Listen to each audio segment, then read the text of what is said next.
In this segment of the Elly interview, I had the opportunity to speak with Rob Carrick. Rob is a personal finance columnist at the Globe and Mail, and he's been covering this topic for the last 2 decades. He shares his insights into some of the reasons why people have a hard time managing their money, as well as he left us with some tips that students can start implementing today to lay the foundation for a stronger financial future. So please enjoy this segment with Rob. Have you always been financially astute? And if so, who inspired you or what do you attribute it to? Well, I actually had an interesting childhood because I had a very frugal, money-conscious mother and a father who was a free spender and didn't concern himself so much with savings. So I was grew up a combination of those two. And when I found myself working full time, I found I didn't really have a strong saving impulse, but I was smart enough to avoid debt. So I had a good foundation there. I had to learn savings, but at least I wasn't getting myself into debt trouble. That's awesome. And I guess that served you well when you started your career at the Globe and Mail. Right. I think if you don't get yourself into debt, you're avoiding a huge pitfall in life that can really drag you down. Now, I did get onto savings eventually, and I'm fine where I am now.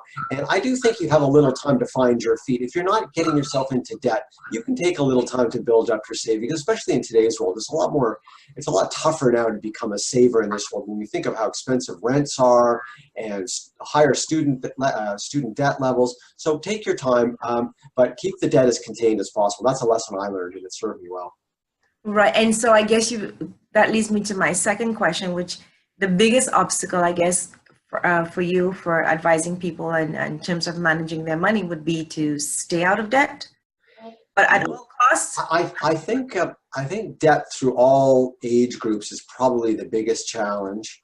For younger people, I think the biggest financial challenge is actually A, finding a permanent job or at least a reliable income, and then B, affording your rent or your mortgage payments on whatever income you can put together. So, the challenges are really different from age to age. I've never seen that before. I think in the past 5 or 10 years, we've seen more of a separation of the stories of the different generations and their own finances, more than ever before. So what would you say is the driving force behind this generation? Like if you had to summarize compared to the last generation? Well, we talk about millennials? Yeah. I would say that the biggest driver of their financial situation is the predominance of precarious work, temporary work, contract work, the lack of a permanent, full-time, reliable income, and the pension and the benefits that goes along with it. Okay. And so I guess over the years, because you've been covering this for like the last 2 decades, you would have seen trends come and go.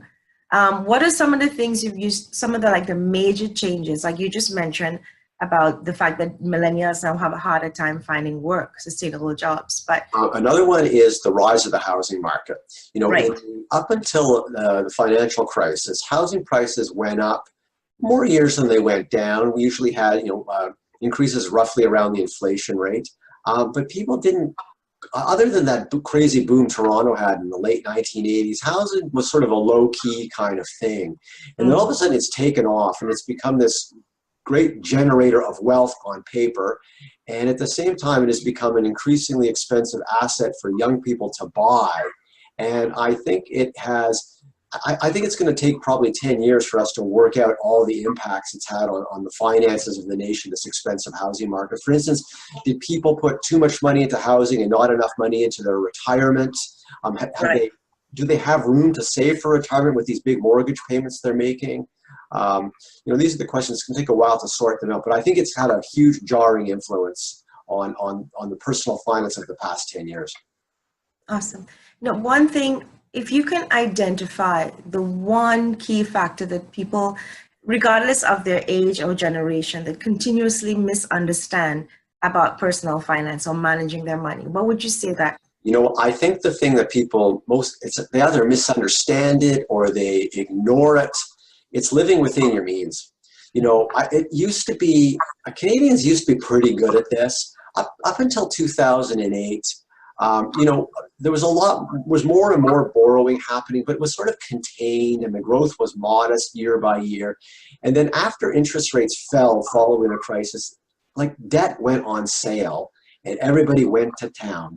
They have borrowed, they bought houses, car sales have never been higher than they have been in the past few years. You look at the balances on home equity lines of credit, they're huge.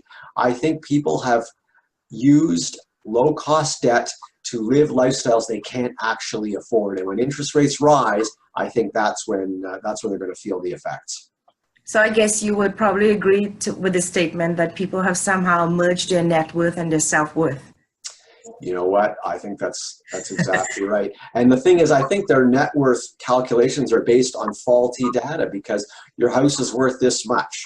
And that means you've got a high net worth. Well, what if the housing market has a correction? What if it has a natural cycle where prices go down? Your net worth could be falling like a stone. Meanwhile, your liabilities are only chipping away at those because people are paying down their debts at a very modest rate.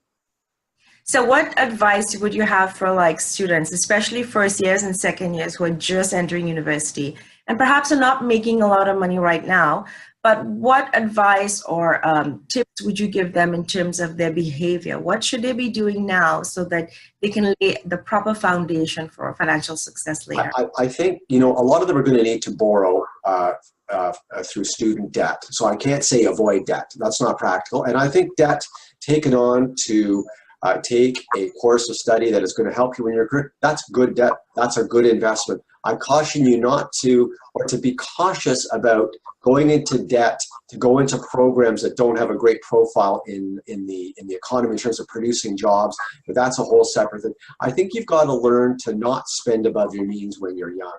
You say, I borrowed this much money to pay my tuition. I've got this much earnings from my summer or part-time work. My parents have helped me with this much. That's my budget for the year. You've got to learn to live within that. And if you can do that as a student, it gets better once you're in the workforce because you've got an income, you'll have more demands, but you'll have more money to play with. If you can nail it when you're a student, you will have no problems once you're working. Do you have any advice for them overcoming FOMO, fear of missing out, and all the impact of social media on their... So hard. That is so hard. And it's not just students who are doing it. It's everybody. I go out in my neighborhood and I see a lot of German cars in the driveways. And I'm thinking, really? But you know what? It's like everyone's got one. Why shouldn't I have one? I don't have one. Do you succumb? Do you yourself sometimes fall prey to that? I'm 56. I'm kind of over that. I'm comfortable, whatever. What a colleague told me, one of the benefits of turning 50 is you stop caring so much about what other people think. And it's so true.